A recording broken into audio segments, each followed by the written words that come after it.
सो मान लो यार हमें इस फाइल के अंदर किसी दूसरी फाइल्स के फंक्शंस को इंपोर्ट करा के उन्हें यूज करना है, तो उसके लिए हम मॉड्यूल्स का यूज करेंगे। तो आज हम सीखने वाले हैं मॉड्यूल्स और मॉड्यूल्स के टाइप्स।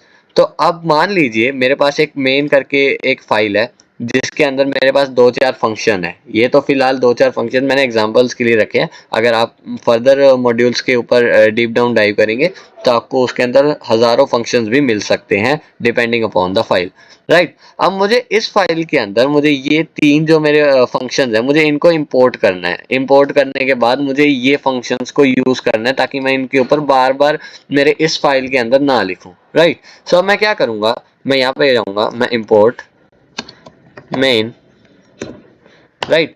सो अब मान लो मेरा उसके अंदर था एक ऐड का फंक्शन था जिसके अंदर जिसके थ्रू हम दो नंबर्स को ऐड कर सकते थे, है ना। तो अब मान लो मैं क्या करता हूँ, मैं यहाँ लिखता हूँ print sum of two numbers are main dot add। सो इसमें क्या हुआ, हमने क्या किया, पहले एक मेन फाइल को इंपोर्ट किया अपनी इस फाइल के अंदर। वो मेन फाइल क्या करेगी, वो अपने अंदर जितने भी फंक्शंस है उसको लाके इस फाइल के अंदर एक्सेसिबल कर देगी, एक्सेस प्रोवाइड करा देगी उसका, राइट। सो अब हमने क्या किया, हमने लिखा print sum of two numbers are main dot add. तो अब ये डॉट एड क्या करेगा, पहले तो ये मेन के अंदर मेन फाइल को एक्सेस करेगा, है ना, मेन जो हमारा मॉड्यूल है। फिर उसके बाद वो ऐड फंक्शन पे जाएगा और फंक्शन को कॉल करेगा। तो मान मान लो अब हम इसको रन करते हैं तो हमारे पास है एंटर अ नंबर। हमने एंटर किया 13, देन हमने किया 67, right. So sum of two numbers are 80। जो हमने नंबर्स ऊपर इनपुट किए हैं उनका सम 80 है। ऐसा ही सेम मल्टीप्लाई वगैरह के लिए भी मान लीजिए हमारे उसके अंदर था मल्टी, मल्टी करके हमने जो फंक्शन बनाया था। तो मान लो अब हमारे पास यहाँ आता है एंटर नंबर, हम करते हैं 14 देन 2, तो हमारे पास मल्टीप्लिकेशन क्या आ जाता है 28। ऐसे ही हम तीसरे जो फंक्शन है ऐसे करके हम अलग अलग फंक्शंस को कॉल कर सकते हैं, उनका यूज कर सकते हैं किसी भी पर्टिकुलर फाइल में, उस फाइल को इंपोर्ट करके जिस फाइल के अंदर हमारे जो फंक्शंस है वो एग्जिस्ट करते हैं। सो बेसिकली यार हम जब बेसिक लेवल पे कोडिंग करते हैं तो हमारे पास दो या तीन हम जो मेन मॉड्यूल्स को देखते हैं वो होते हैं रैंडम, एक होता है मैथ और एक होता है डेट टाइम, है ना। तो आज हम उनका एक ओवरव्यू लेते हैं, डीप डाउन हम इसमें डाइव करेंगे अगली किसी वीडियो में। हम आज इसका एक ओवरव्यू लेते हैं भी हम एक्सेस कैसे करते हैं, राइट। सो अब मान लो मैं यहाँ लिखता हूँ इंपोर्ट मैथ्स, है ना, और मैं यहाँ पे पहले एक नंबर इनपुट करता हूँ, मान लो x is equal to int input enter a number,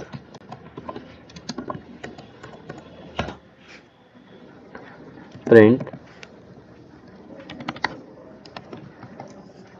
maths dot factorial then x।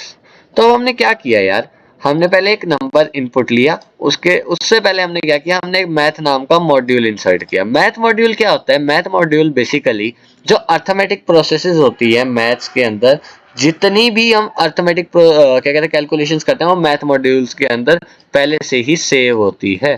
क्या इतना समझ आया आपको? अगर इतना समझ में आ गया तो यार बहुत सही बात है, बहुत मस्त बात है, बहुत अच्छी बात है।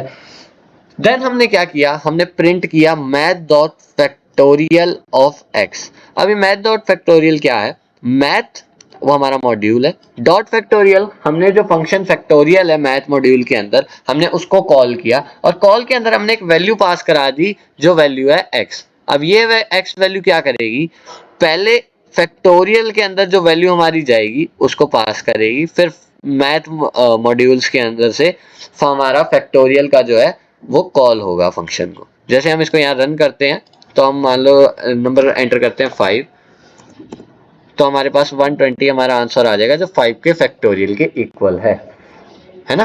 तो अब इसके बाद जो अगला फंक्शन है वो है मैथ डॉट फैब्स का।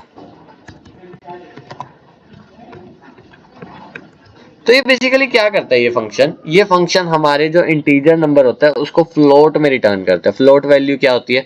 फ्लोट वैल्यू बेसिकली हमारे पास जो पॉइंट्स के आफ्टर जो हमें वैल्यू मिलती है, जैसे 3.99, 3.88 ऐसे, है ना, 7.89 ऐसे जो हमें जो पॉइंट्स के बाद डेसिमल वैल्यूज भी मिलती हैं उन्हें हम फ्लोट वैल्यूज कहते हैं। तो अब मान लीजिए मैं यहाँ पे इस प्रोग्राम को रन करता हूँ, इस प्रोग्राम को मैंने रन किया, फिर उसके बाद मैं लिख रहा हूँ 5, देन हमें एक वैल्यू रिटर्न होगी दैट इज 5.0। कई बार यार कई मैथमेटिकल कैलकुलेशंस के अंदर हम फ्लोट वैल्यू को प्रेफर करते हैं जब हमारी जो वैल्यूज हैं वो प्रोसेस हो जाती है जब, है ना। तो अब हम बढ़ते हैं अगले मॉड्यूल के अंदर। ऐसे ही अलग अलग मॉड्यूल्स हैं, जैसे maths.ceil है ना,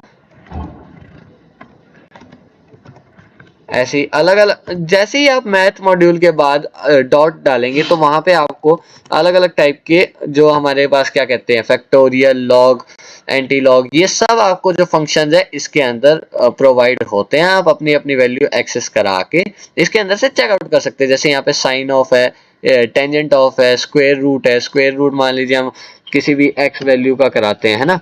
तो अब हमारे पास मान लीजिए हम इसको एक बार इन सब कमेंट आउट कर देते हैं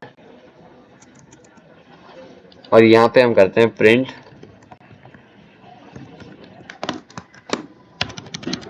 स्क्वायर रूट, देन हम इसको रन करेंगे, दैट इज 3.2 या फिर 3.0। तो हमारे पास स्क्वायर रूट 9 का इजीली हमें अवेलेबल हो चुका है, राइट। सो अब हम अगले मॉड्यूल, तो चलो यार अगले मॉड्यूल के बारे में बात करते हैं। सो अगला मॉड्यूल है हमारा रैंडम।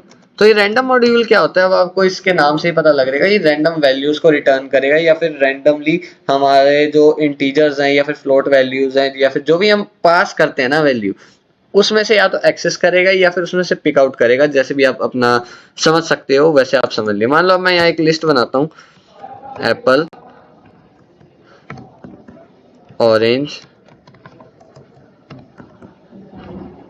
क्या लिख सकते हैं, बनाना, एंड जो भी आप उठाना चाहो यार, है ना। तो अब मान लो अब मैंने रैंडम को इंपोर्ट कराया और मुझे इसमें से एक रैंडम कोई भी वैल्यू पिकअप करनी है। तो मैं क्या करूंगा, प्रिंट रैंडम डॉट, और मैं उसमें फंक्शन पास कर दूंगा कि मेरे जो वैल्यू है वो एल वैल्यू में से उठाई जाए या फिर लिस्ट में से उठाई जाए।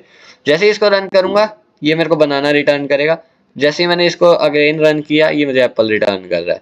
सो ये बेसिकली इसका काम क्या हो गया रैंडम डॉट चॉइस का, कि ये हमारा एक किसी भी पर्टिकुलर लिस्ट में से ये फंक्शन हमें एक वैल्यू रिटर्न कर देता है, राइट। सो अगला हम रैंडम मॉड्यूल के बारे में बात करते हैं। अगली वैल्यू होगी रैंडम डॉट रैंडेंट।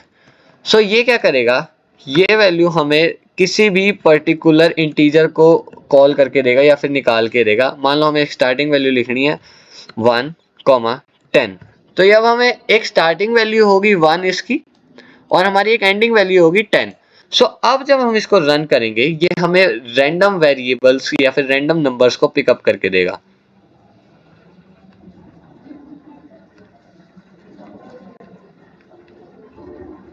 राइट। तो देखिए आप, हमारे पास जितनी बार हम रन कर रहे हैं उतनी बार हमें वैल्यूज मिल रही हैं, है ना। ऐसा ही सेम रैंड रेंज में है, print random dot rand range. मान लीजिए हम यहाँ 3 से शुरू करते हैं और 5 तक लेके जाते हैं, 5 या फिर 6 तक, है ना। सो ये हमारी स्टार्टिंग वैल्यू है, ये हमारी एंडिंग वैल्यू है, 3, 5, 2, 5, 1, 3। तो रैंड रेंज क्या करेगा, रैंड रेंज में इंक्लूसिव और एक्सक्लूसिव वैल्यूज का जो है सिस्टम आएगा कि ये 6 वैल्यू इंक्लूड नहीं होगी, बाकी सारी वैल्यू इंक्लूड होंगी। स्टार्टिंग वैल्यू से लेके इंक्लूसिव ये वैल्यू नहीं इंक्लूड होगी, है ना। तो ये कुछ यार फंक्शंस हैं, इनको आप ट्राई करो। मॉड्यूल के नाम के बाद डॉट लगाओगे, आपको हर एक फंक्शन, अगर आप पाइचार्म या फिर विजुअल स्टूडियो कोड में कोड कर रहे हो तो आपको हर एक जो कहते हैं ना प्रोसेस होती है या फिर जो कोड्स होते हैं फंक्शन इसके, वो आपको इसमें मिल जाएंगे और आप उनसे एक्सेस कर सकते हो, राइट। अगर आपको कोई दिक्कत आ रही है या फिर कोई डाउट है तो आप हमारे चैनल पे कमेंट कर सकते हो या फिर हमें इंस्टा पर डीएम कर सकते हो। टिल देन यार पढ़ते रहो, फोड़ते रहो और मचाते रहो। Bye bye.